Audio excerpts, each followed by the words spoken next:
Number 3 विस्थापन redox प्रक्रिया। Number 3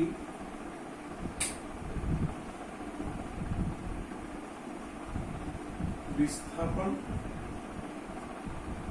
redox प्रक्रिया समझाओ। अंग्रेजी में આપણે કહીશું સબસ્ટિટ્યુશન રેડોક્સ રિએક્શન।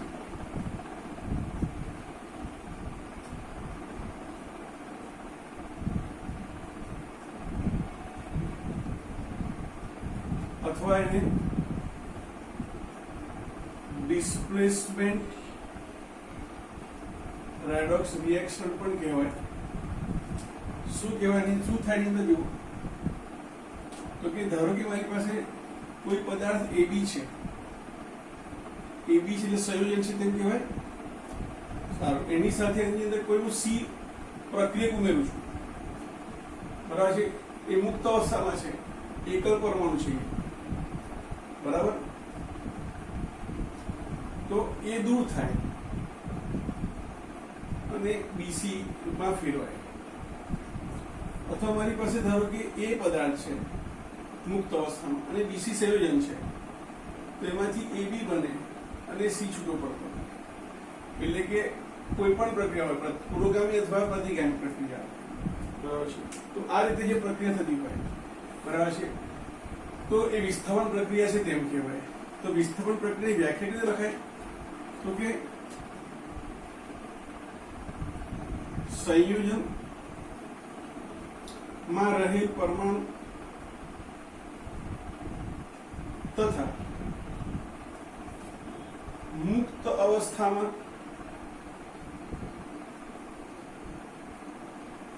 અથવા બિન સંયોજિત અણુ, દાખલા તરીકે H2 છે, N2 છે, O2 છે, Cl2 છે, Br2 છે, એક જ પરમાણુ બનેલા છે એટલે બિન સંયોજિત કહેવાય। આપણે બીજા કોઈ પરમાણુ સાથે, બીજા કોઈ તત્વના પરમાણુ સાથે જોડાયેલા નથી। તો અણુ ના પરમાણુ વચ્ચે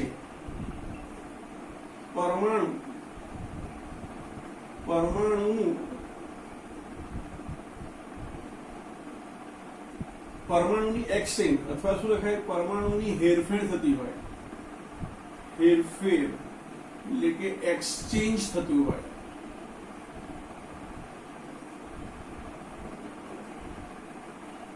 તો તેવી રેડોક્સ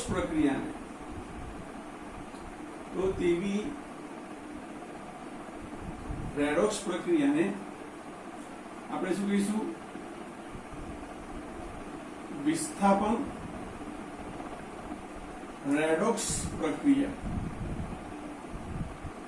કહેવામાં આવે છે, બરાબર છે। તો પાછા તેના બે પ્રકાર છે,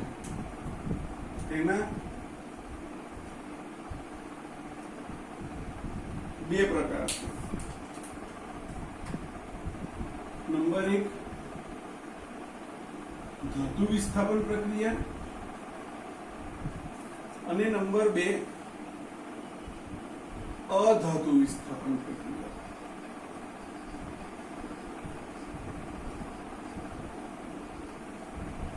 બરાબર છે। તો હવે આપણે અભ્યાસ કરીએ પહેલા ધાતુ વિસ્થાપન પ્રક્રિયા। ધાતુ વિસ્થાપન રેડોક્સ પ્રક્રિયા।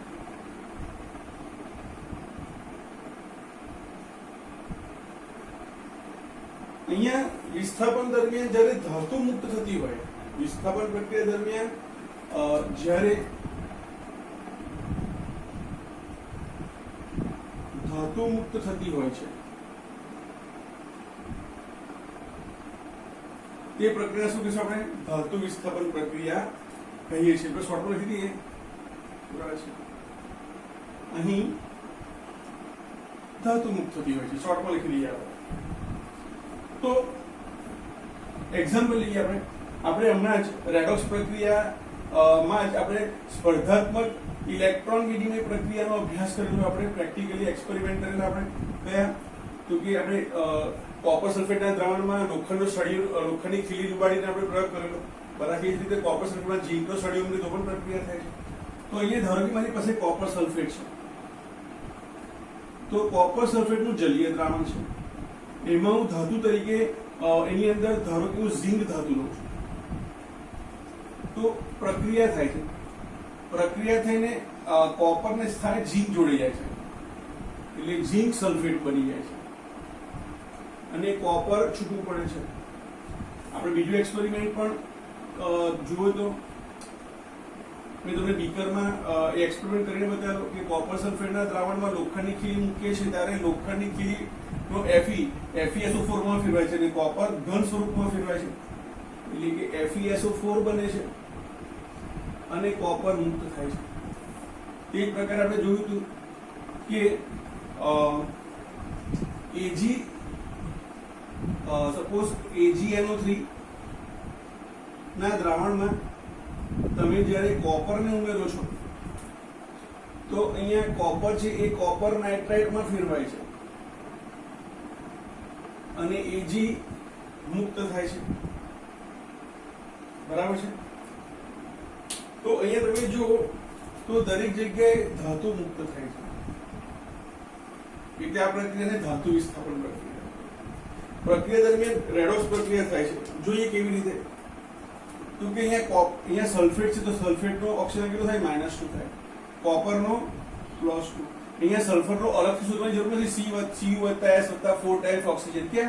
તો કે સલ્ફેટ પોતે આયન છે અને એની પરનો ચાર્જ -2 છે, આપણને ખબર છે. ઝીંક મુક્ત અવસ્થામાં છે 0. અહીંયા સલ્ફેટ -2 છે તો અહીંયા ઝીંક +2 છે. અહીંયા કોપર મુક્ત અવસ્થામાં છે 0 છે.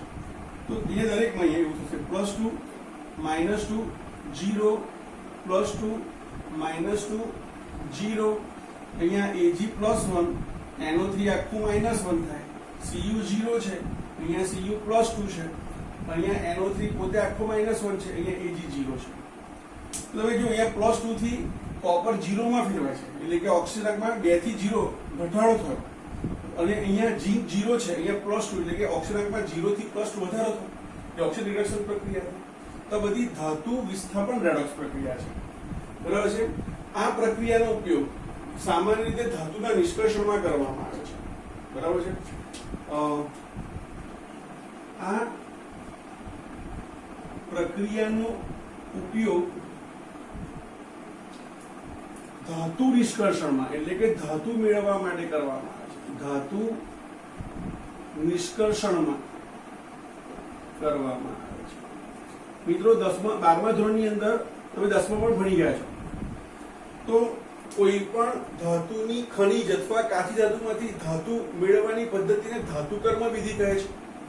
તો ધાતુ નિષ્કર્ષણનો અર્થ ધાતુ કર્મ વિધિમાં ધાતુને નિષ્કર્ષ કરવા માટે તો કે આ પદ્ધતિનો ઉપયોગ કરવામાં આવે છે. પણ મિત્રો આપણે એવું પણ જોયું કે ઝીંક સલ્ફેટ અને ઝીંક સલ્ફેટના દ્રાવણમાં જો કોપર મૂકવામાં આવે છે તો આ ઉલટી પ્રક્રિયા થતી નથી.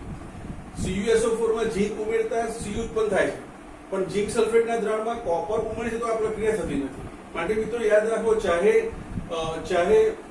ધાતુ વિસ્થાપન પ્રક્રિયા હોય ચાહે અધાતુ વિસ્થાપન પ્રક્રિયા, સૌથી અગત્યનો મુદ્દો મિત્રો યાદ રાખજો શું? તો કે વિસ્થાપન રેડોક્સ પ્રક્રિયા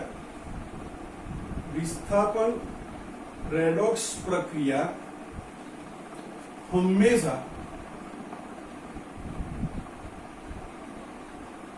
ધાતુ સક્રિયતા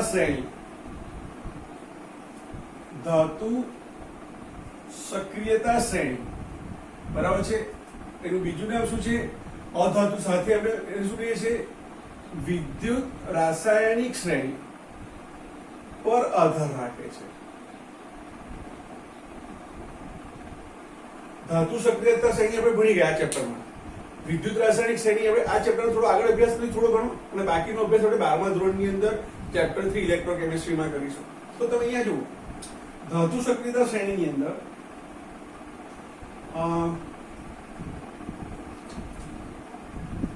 સક્રિયતા શ્રેણી આપણે લખી શકીએ લિથિયમ, લિમ્કા,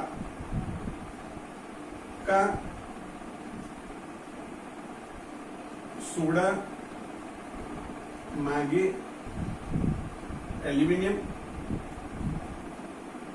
लिबका का सोडा मागे एल्यूमिनियम, जिंकर फैकोनी tin lead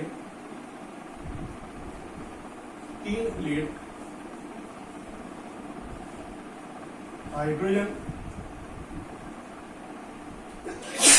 excuse me copper silver iodine bromine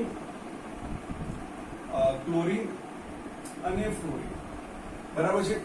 આ ધાતુ સક્રિયતા શ્રેણી છે મિત્રો, યાદ રાખવાની, ગોખવાનો પ્રયત્ન ના કરતા, પણ જેડબલઈ નીટ કરવાના હોય તો તમારે આ યાદ રાખવું પડશે। હજુ ખાસી મોટી છે વિદ્યુત રાસાયણિક શ્રેણી, પણ અહીંયા સમજવા માટે લખી આ રીતે। તો અહીંયા જે લિથિયમ છે બરાબર છે, આ રિડક્શન પોટેન્શિયલના સંદર્ભમાં છે મિત્રો, યાદ રાખો। રિડક્શન પોટેન્શિયલનો અર્થ શું થાય? તો કે રિડક્શન પોટેન્શિયલ એટલે પાવર ટુ રિડ્યુસ, રિડક્શન કરવાની ક્ષમતા જેની વધારે છે એનો રિડક્શન પોટેન્શિયલ વધારે છે। રિડક્શન પોટેન્શિયલ મીન્સ રિડક્શન કરવાની વૃત્તિ, સાદી ભાષામાં કહી શકાય રિડક્શન કરવાની વૃત્તિ, બરાબર છે। તો લિથિયમનો રિડક્શન પોટેન્શિયલ સૌથી ઓછો છે અને ફ્લોરીનનો રિડક્શન પોટેન્શિયલ સૌથી વધારે છે, બરાબર છે।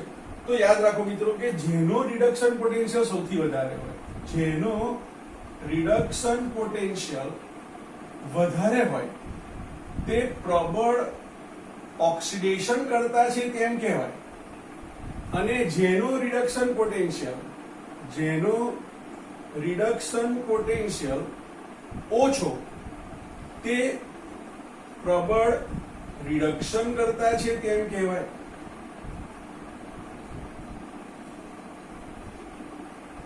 તો મિત્રો યાદ રાખો, તમે અહીંયાથી ઉતરતા જાઓ, લિથિયમ, પોટેશિયમ, કેલ્શિયમ, સોડિયમ, ઝીંક, નિકલ, ટીન, લેડ, તમે આ રીતે ઉતરતા જાઓ તો તે વખતે જે નીચે છે એ દ્રાવણમાં હોવું જોઈએ અને જે ઉપર છે એ ધાતુ સ્વરૂપે હોવું જોઈએ। આપણે આગળ ભણી ગયા, બરાબર છે। ફરી એક વખત સમજો, અહીંયા ઉદાહરણ લઈએ આપણે, અહીંયા કોપર સલ્ફેટ અને ઝીંકનું જે દ્રાવણ છે બરાબર છે, તો એની અંદર કોપર સલ્ફેટ છે એનો રિડક્શન પોટેન્શિયલ કેવો છે? વધારે છે, એટલે રિડક્શન કરવાની વૃત્તિ કેવી? વધારે છે, એટલે દ્રાવણમાં હોવું જોઈએ। તો તે વખતે અહીંયા દ્રાવણમાં છે જો, તો ઝીંક ધાતુ બરાબર છે, ઝીંક ધાતુ કઈ ગઈ? આ કોપર કરતા કેવી છે? વધારે છે। તો કહી શકાય કે કોપર સલ્ફેટના દ્રાવણમાં ઝીંક ઉમેરો તો પ્રક્રિયા થશે, પરંતુ તમે ઝીંક સલ્ફેટનું દ્રાવણ લો તો ઝીંકનો રિડક્શન પોટેન્શિયલ ઓછો છે અને કોપરનો રિડક્શન પોટેન્શિયલ ઓછો છે, એટલે કોપરનો રિડક્શન પોટેન્શિયલ વધારે છે, કોપરનો રિડક્શન પોટેન્શિયલ વધારે છે। તો એનો અર્થ થયો કે કોપરની રિડક્શન કરવાની વૃત્તિ વધારે છે, એટલે કોપર દ્રાવણમાં હોવું જોઈએ, પણ અહીંયા ક્યાં છે? તો કે ઘન સ્વરૂપમાં, માટે પ્રક્રિયા થશે નહીં। આ મિત્રો યાદ રાખો કે વિસ્થાપન પ્રક્રિયા ચાહે ધાતુ વિસ્થાપન હોય ચાહે અધાતુ વિસ્થાપન હોય, પરંતુ તે હંમેશા ધાતુ સક્રિયતા શ્રેણી પર આધાર રાખશે। આ તમે અત્યારે નહીં ગોખો તો ચાલશે, બરાબર? સમજો કે પ્રક્રિયા ક્યારે થશે। ધાતુ સક્રિયતા શ્રેણીમાં જે નીચેની તરફ હશે, બરાબર છે, લિથિયમ થી આ ઉતરતા ક્રમમાં લખી છે આપણે, લિથિયમ સૌથી વધારે, પછી એલ્યુમિનિયમ એનાથી ઓછી, ઝીંક એનાથી ઓછી, નિકલ એનાથી પણ ઓછી, એના પછી ટીન, સિલ્વર અને પછી આ રિડક્શન પોટેન્શિયલ વધારે। હા, આપણે રિડક્શન પોટેન્શિયલના વધતા ક્રમમાં લખીએ, સોરી અહીંયા હું લખી રાખું છું, અહીંયા આપણે રિડક્શન પોટેન્શિયલના ચડતા ક્રમમાં લખ્યું છે, આપણે ઉતરતા નહીં, ચડતા ક્રમમાં, બરાબર છે। તો ફ્લોરિન એટલે કે જે નીચે છે એ હંમેશા દ્રાવણ સ્વરૂપે હોવું જોઈએ, તો જ એ પ્રક્રિયા થશે, બાકી પ્રક્રિયા થશે નહીં। હવે આપણે અધાતુ વિસ્થાપનની પ્રક્રિયા જોઈએ। અધાતુ વિસ્થાપનની પ્રક્રિયા,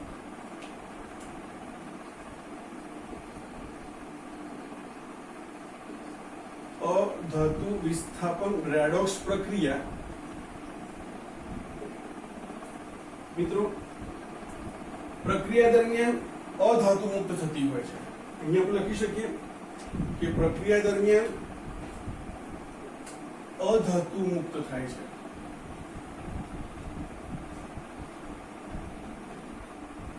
દાખલા તરીકે સોડિયમ ધાતુને તમે પાણીમાં ઉમેરો છો, નાખો છો, તો પ્રક્રિયા થશે અને પ્રક્રિયા થઈને એમાંથી સોડિયમ હાઇડ્રોક્સાઇડ બનશે અને હાઇડ્રોજન પરમાણુ મુક્ત થશે. બરાબર છે. અહીંયા H+ અને OH- છે. અહીંયાથી એક ઇલેક્ટ્રોન મુક્ત થયો એટલે NaOH બન્યો. અહીંયા એક H છે પણ આપણે H સ્વરૂપે લખીએ તો 1/2 લખવું પડે તો આખાને 2 વડે ગુણી નાખવા રીતે. બરાબર છે. તો અહીંયા પ્રક્રિયા દરમિયાન H2 ગેસ મુક્ત થાય છે, અધાતુ મુક્ત થાય છે. બરાબર છે. મેગ્નેશિયમ લઈએ તો મેગ્નેશિયમ વત્તા H2, મેગ્નેશિયમને પાણીમાં નાખ્યા, સક્રિય ધાતુઓ છે. સમૂહ 1 અને સમૂહ 2 ની ધાતુઓ કે જે સક્રિય ધાતુ છે, પાણીમાં નાખો તો એમાંથી મેગ્નેશિયમ હાઇડ્રોક્સાઇડ બને છે અને H2 ગેસ મુક્ત થાય છે. અહીંયા પણ મારે પૂરો કરવો પડશે. બરાબર છે. ધારો કે તમે મેગ્નેશિયમ ધાતુને હાઇડ્રોક્લોરિક એસિડમાં નાખો છો તો અહીંયા પ્રક્રિયા થશે તો એમાંથી MgCl2 બનશે અને H2 ગેસ મુક્ત થશે. એ જ પ્રકારે ધાતુ Fe ધાતુ લોખંડ હશે તો Hc સાથે પ્રક્રિયા કરીને એમાંથી FeCl2 બનાવશે અને H2 વાયુ મુક્ત કરશે. આ બધી પ્રક્રિયાઓની અંદર અધાતુ મુક્ત થાય છે. બરાબર છે. જોઈએ આપણે સોડિયમનો ઓક્સિજન કેટલો થશે 0, ઓક્સિજનનો -2, એક હાઇડ્રોજનનો +1, અહીંયા હાઇડ્રોક્સાઇડ આખાનો કેટલો થશે -1 થશે. અથવા H+1 લખો, ઓક્સિજન -2 લખો ચાલશે. આ -2, આ +1 અને આ +1, સોડિયમ હંમેશા +1 બતાવે, H2 0. તો સોડિયમ 0 થી +1 થાય છે. જો +1 એટલે ઓક્સાઇડ વધે છે અને અહીંયા તો કે H+1 છે એમાંથી 0 માં ફેરવાય છે એટલે કે રિડક્શન પ્રક્રિયા થાય છે, ઓક્સિજનમાં ઘટાડો થાય છે. આમ એ દરેકની અંદર અહીંયા ધાતુ છે 0 છે, ઓક્સિજન છે -2 છે, H+1, Cl -1, H+1, બરાબર છે, Mg+2, અહીંયા -2+1, અહીંયા 0, 0, -1+2. અહીંયા દરેક જગ્યાએ તો કે રિડક્શન અને ઓક્સિજન પ્રક્રિયા સાથે થાય છે. હવે આપણે સમૂહ 17 ની વાત કરીએ તો સમૂહ 17 માં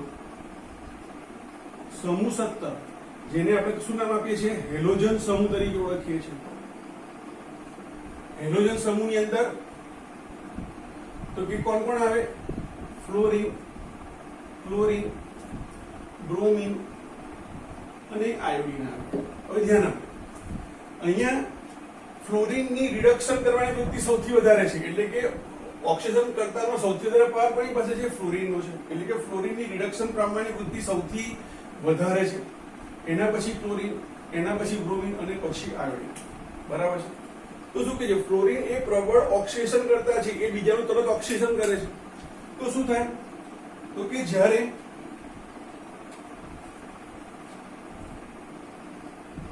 જ્યારે પાણીમાં F2 ઉમેરવામાં આવે છે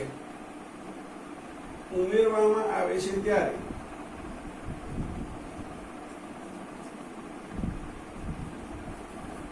શું કરે છે તે? તો કે તે ઓક્સિજનનું ઓક્સિડેશન કરે છે, તે ઓક્સાઇડનું O2 માં વિસ્થાપન કરે છે. O2 માં વિસ્થાપન કરી નાખે છે. પ્રબળ ઓક્સિજન કરતા છે, બીજા તરત ઓક્સિડાઇઝ કરી નાખે છે. એટલે થયું શું અહીંયા ગાડી? તો કે H2O છે, ફ્લોરિન સાથે પ્રક્રિયા થાય એટલે ફ્લોરિન તરત ઇલેક્ટ્રોન ખેંચી લે. કેમ? એની રિડક્શન કરવાની વૃત્તિ કેવી છે? સૌથી વધારે છે. તો પોતે રિડક્શન કરે, બીજા શું કરે? ઓક્સિજન કરે. તો અહીંયા ઓક્સિજન પર -2 છે. આ ઇલેક્ટ્રોન પોતે લઈ લે ઝડપથી. બરાબર છે. એટલે પોતે HF માં ફેરવાઈ જાય. F પરમાણુ તટસ્થ છે, બે પરમાણુ ભેગા થઈને F2 બન્યો છે. તો F પરમાણુ ઇલેક્ટ્રોનને લઈ લે તો બે ઓક્સિજનના 2 ઇલેક્ટ્રોન જાય તો શું થાય? 2 ફ્લોરિન 2 -F બની જાય. આ 2 H+ છે. બરાબર છે. એટલે અહીંયા શું થઈ જાય? તો કે 2HF બની જાય. શું બની જશે? 2HF બની જશે. અને ઓક્સિજન પાસેના બંને ઇલેક્ટ્રોન જતા રહે એટલે ઓક્સિજન તટસ્થ બની ગયો પરમાણુ. પણ ઓક્સિજન હંમેશા દ્વિપરમાણુ કણો લખવો પડે તો 1/2 લખવો પડે. તો આખરે 2 વડે ગુણી નાખો તો 2H2O plus 2F2 gives 4HF plus O2 gas. અહીંયા પણ તમે શું થયું? તો કે ઓક્સિજન -2 છે, હાઇડ્રોજન +1 છે, ફ્લોરિન 0 છે. અહીંયા ઓક્સિજન -2 છે પણ અહીંયા ઓક્સિજન કેવો થઈ ગયો? 0 થઈ ગયો. અહીંયા F 0 છે પણ અહીંયા F કેવો થઈ ગયો? -1 થઈ ગયો. એટલે રિડક્શન પ્રક્રિયા અને ઓક્સિજન પ્રક્રિયા બંને થઈ. આ મિત્રો આયોડિન ફ્લોરિન કરતા પણ જે ઓછા રિડક્શન પોટેન્શિયલ ધરાવતા જે તત્વો છે, બરાબર છે, તે જો જલીય દ્રાવણ સ્વરૂપમાં હોય અને એની અંદર જો F2 ને અધાતુ વિસ્થાપન પ્રક્રિયા માટે જો પ્રક્રિયા કરવી હોય અને તમે F2 ઉમેરો છો તો પ્રક્રિયા થતી નથી. કેમ? પ્રક્રિયા થઈને એમાંથી O2 બની જાય છે. શા માટે? કારણ કે F2 એ પ્રબળ ઓક્સિજન કરતા છે. તેથી કહી શકાય કે આમ Cl માઇનસ Br માઇનસ અને I માઇનસ ના જલીય દ્રાવણમાંથી અનુક્રમે Cl2 Br2 અને I2 મેળવવા F2 નો ઉપયોગ કરી શકાતો નથી, યુઝ કરી શકાતો નથી. બરાબર છે. હવે ધારો કે મારે Br માઇનસ અને I માઇનસ છે અને એમાંથી મારે Br2 અને I2 મેળવવા છે તો શું કરવું પડશે? તો ધારો કે મારી પાસે ઇમેજિન કરો કે મારી પાસે અહીંયા KBr છે, એનું જલીય દ્રાવણ છે, અને પોટેશિયમ આયોડાઇડ નું જલીય દ્રાવણ છે. આ જલીય દ્રાવણમાં હું ધારો કે Cl2 ઉમેરું છું તો Cl2 છે, બરાબર છે, એની રિડક્શન કરવાની વૃત્તિ કેવી છે? વધારે છે. એટલે એની ઇલેક્ટ્રોન મેળવવાની વૃત્તિ આયોડિન અને બ્રોમિન કરતા કેવી છે? વધારે છે. એટલે Cl શું કરશે? Cl માઇનસ માં ફેરવાશે. Cl શું કરશે? પોતે Cl માઇનસ માં ફેરવાશે. આ રીતે કોની પાસેથી ઇલેક્ટ્રોન લઈને? Br પાસેથી. તો Br પ્લસ એટલે Br તટસ્થ બની જશે કારણ કે Br પરનો જે ઇલેક્ટ્રોન -1 છે એ કોને લઈ લીધો? Cl લઈ લીધો. એટલે અહીંયા Br બની જશે, અહીંયા I બની જશે. એ દરમિયાન K તો એવા ને એવા છે એટલે K પ્લસ અહીંયા જોડાઈ જશે. બરાબર. અને આ રીતે પ્રક્રિયા થશે. અને 2 લખીએ તો Br2 I2 કરવા પડે તો આના 2 વડે ગુણી નાખીએ આપણે.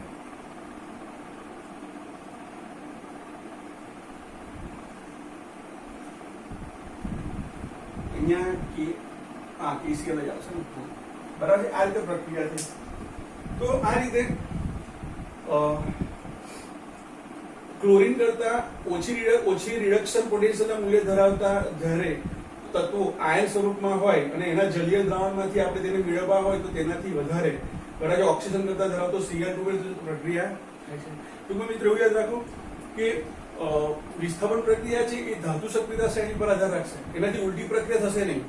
હું KCl ના દ્રાવણમાં Br2 ઉમેરીશ કે KCl ના દ્રાવણમાં I2 ઉમેરીશ તો રિવર્સ પ્રક્રિયા થઈને Cl2 મળશે નહીં.